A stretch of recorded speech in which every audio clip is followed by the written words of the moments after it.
Isang mapagpalang umaga po sa atin lahat. Ako po si Melody Solas, first year student po ng Global Life University. Ang aking pong tatalakayin ngayon ay verse by verse method. Roma 12, 1-8. Pamumuhay Kristiyano.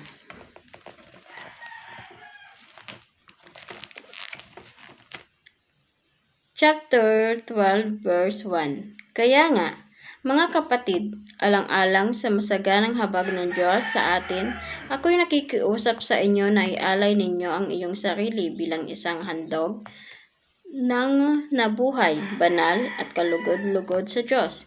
Ito ang karapat-dapat na pagsamba ninyo sa Diyos. Ano po pong ibig sabihin ng alang-alang sa masaganang habag ng Diyos? Ang masaganang habag ng Diyos ay nagpapahiwatig ng malasakit, pagmamahal, walang hanggan pag-ibig at biyaya ng Diyos sa atin. Ito ay nagbibigay sa atin ng pananampalataya, pag-asa, at lakas upang harapin ang mga hamon ng buhay. Ialay ninyo ang sarili bilang isang handog na buhay. Paano po ba natin maialay? Ano po bang ibig sabihin ng ialay? Ay nangangahulugan ng pagbibigay ng buong sarili natin sa Diyos. Ito ay isang pagpapahayag ng pananampalataya, pag-ibig, at dedikasyon sa Diyos. Sa pamamagitan ng pag-alay ng ating sarili, tayo ay nagpapahayag ng pagsunod sa kalooban ng Diyos at pagiging handang magsilbi sa Kanya. Paano po natin mapapakita yung banal at kalugod-lugod? Ito ay pagpapakita ng kabutihan, katapatan, karunungan, pagpapakumbaba, pag-ibig sa Diyos at sa kapwa, pagtitiwala at pagsunod sa mga utos ng Diyos.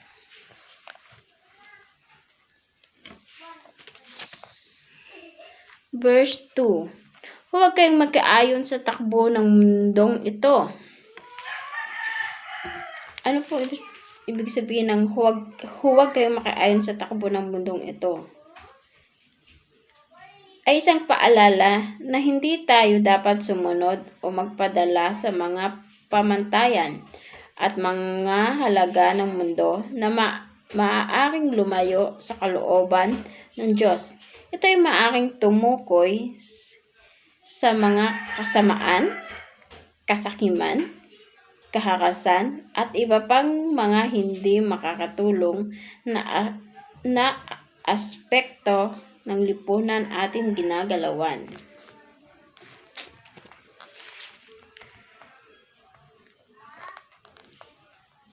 Huwag kayong makiayon sa takbo ng mundong ito. Sa halip, hayaan ninyong baguhin ng Diyos ang inyong pag-iisip upang maunawaan ninyo ang Kanyang kalooban. Sa gayon, magagawa ninyo kung ano ang mabuti, kalugod-lugot, ganap na kalooban ng Diyos.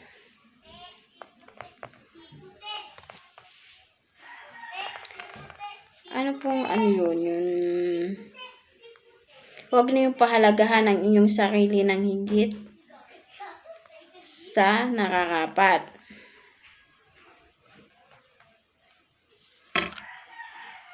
Dito na po tayo sa verse 3. Dahil sa kagandahan loob ng Diyos sa akin, sinasabi ko sa bawat isa sa inyo, huwag ninyong pahalagahan ang inyong sarili ng higit sa nararapat. Sa halip, pakaisipan ninyong mabuti ang tunay niyang katayuan ayon sa sukat ng pananampalatayang ipinagkaloob ng Diyos sa bawat isa sa inyo. Huwag ninyong pahalagahan ang inyong sarili ng higit sa nararapat. Ano po bang ibig sabihin nun ng hindi dapat natin pahalagahan yung ating sarili? Pagbibigay ng sobrang halaga o pagmamataas sa ating sarili. Ito ay maaaring magdulot ng mga negatibong katangian tulad ng kayabangan, pagmamalaki at pagkukumpiyansa sa sarili na hindi naaayon sa kalooban ng Diyos. Kaya po sinasabi dito na wag daw po natin pahalagahan ang ating sarili ng higit sa nararapat. Kasi pwede yun po ang mangyari. Sa halip,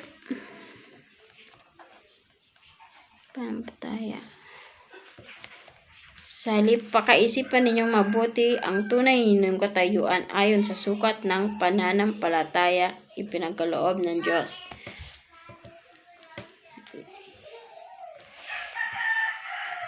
Na maging tapat at maunawain ang ating tunay na pagkakakilanlan sa harapan ng Diyos.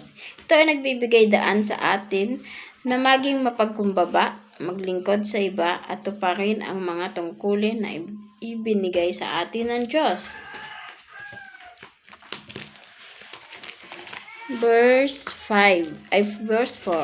Kung paanong ang katawan ay binubuo ng maraming bahagi at magkakaiba ang gawain ng mga ito. Ano pa ba yun ibig sabihin? Kung paano ang katawan ay binubuo ng maraming bahagi at magkakaiba ang gawain ng mga ito. Ang mga bahagi ng katawan tulad ng mga kamay, paa, mata, tainga at iba pa ay may magkakaibang gawain at tungkulin. Ito ay nag-uudyok sa atin na maunawaan at tanggapin ang pagkaiba-iba ng individual sa loob ng isang komunidad. Tulad ng mga bahagi ng katawan, mayroon tayong iba't ibang mga talento, kakayahan,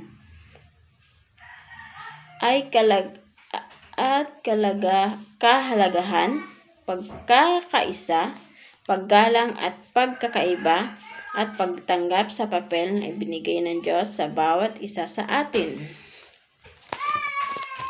Dito pa sa verse 5. Gayon din naman, kung kahit na tayo'y marami, nabubuo tayo sa iisang katawan ni Kristo at tayong lahat ay bahagi ng isa't isa. Ano pong ibig sabihin ng ganun din naman, kahit na tayo marami, nabubuo tayo sa iisang katawan ni Kristo at tayong lahat ay bahagi ng isa't isa. Ito ay nagbibigay daan sa atin na maunawaan ang kahalagahan ng pagkakaisa, pagmamahal at pagtulong-tulong bilang mga miyembro ng simbahan. Verse 6. Tumanggap tayo ng iba't ibang kaloob ayon sa kagandahan loob ng Diyos. Kaya't gamitin natin ang mga kaloob na iyan. Kung ang ating kaloob ay pagsasalita ng pahayag mula sa Diyos, magpahayag tayo ayon sa sukat ng ating pananampalataya.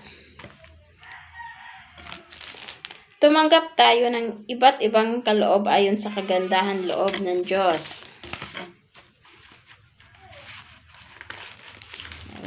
Kaloob ng Diyos. Natanggapin at gamitin ang mga kaloob na ibinigay ng Diyos sa atin.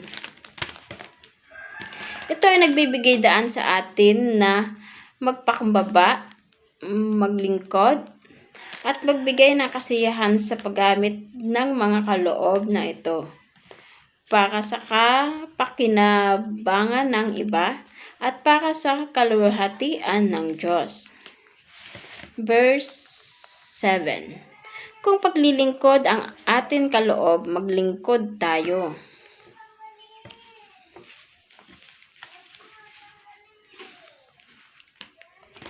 Ito po.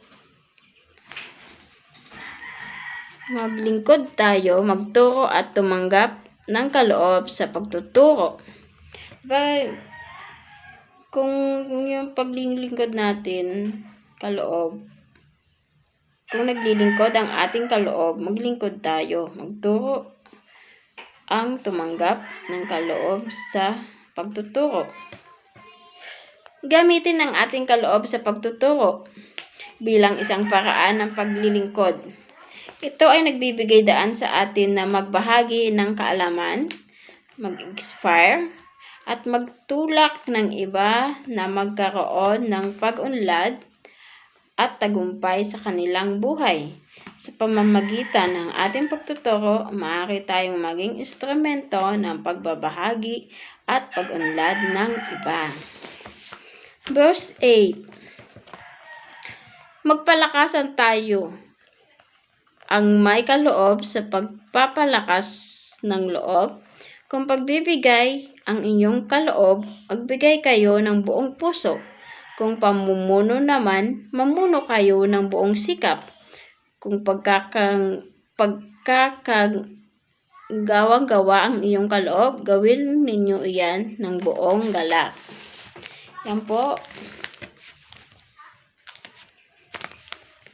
Magpalakasan ng loob ang may kaloob sa pagpapalakas ng loob. Sa atin, nagamitin ang ating kaloob sa pagbibigay ng lakas at inspirasyon sa iba at maging